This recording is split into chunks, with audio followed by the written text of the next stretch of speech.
ঠাকুর, মা, স্বামীজির শ্রীচরণে ভক্তিপূর্ণ প্রণাম জানিয়ে আজকের নিবেদন শ্রী শ্রী মায়ের কথা। স্বামী অরূপানন্দ। পর্ব 28। রাধুর খুব জ্বর ও বেদনা। মা বলিতেছেন, এই রাধির উপর আমার আর একটুও মন নেই। রোগ ঘেটে ঘেটে বৃতৃষ্ণা হয়েছে। জোর করে মন টেনে রাখি।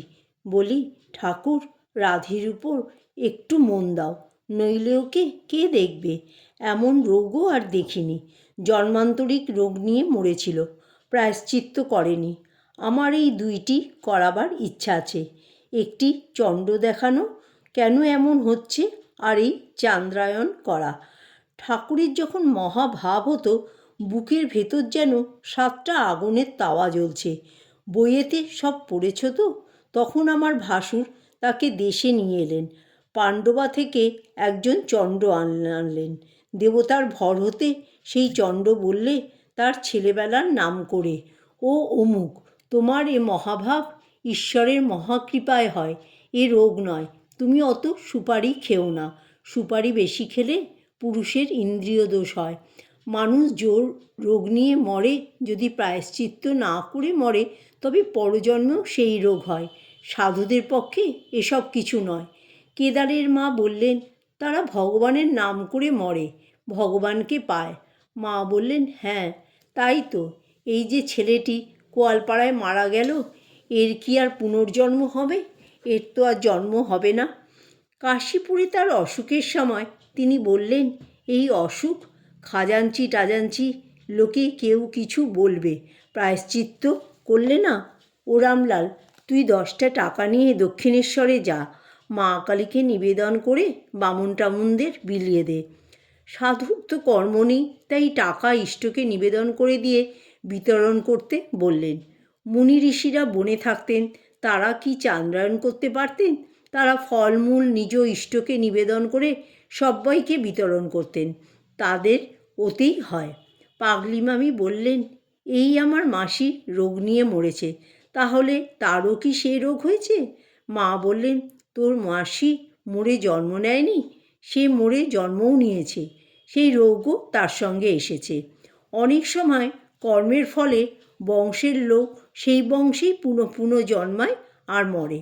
গয়ায় পিণ্ড দিলে তবে উদ্ধার হয়ে যায়। রাত্রে আহারের পরে মায়ের ঘরে পান আনিতে গিয়াছি। রাঁচিতে একটি ভক্ত ঠাকুরকে দর্শন করিয়াছেন, সেই কথা মাকে বলিলাম।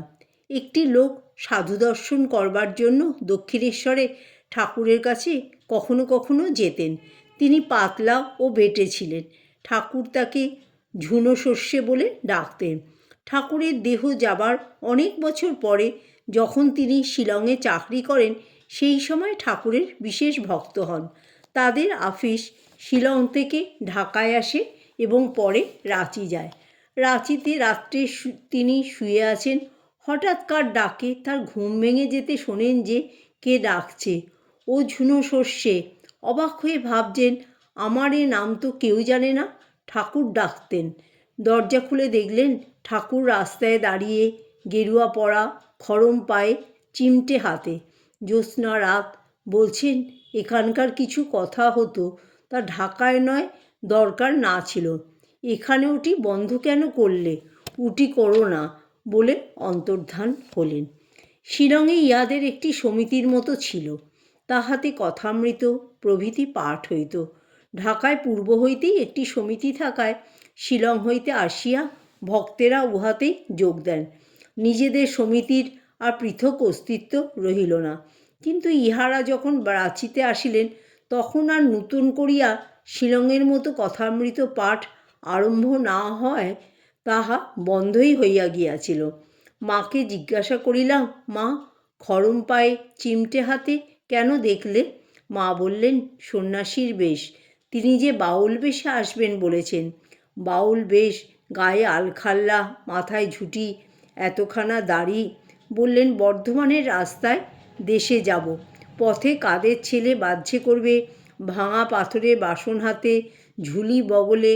যাচ্ছেন তো যাচ্ছেন, খাচ্ছেন তো খাচ্ছেন, কোনো দিকবিদিক খেয়ালই নেই।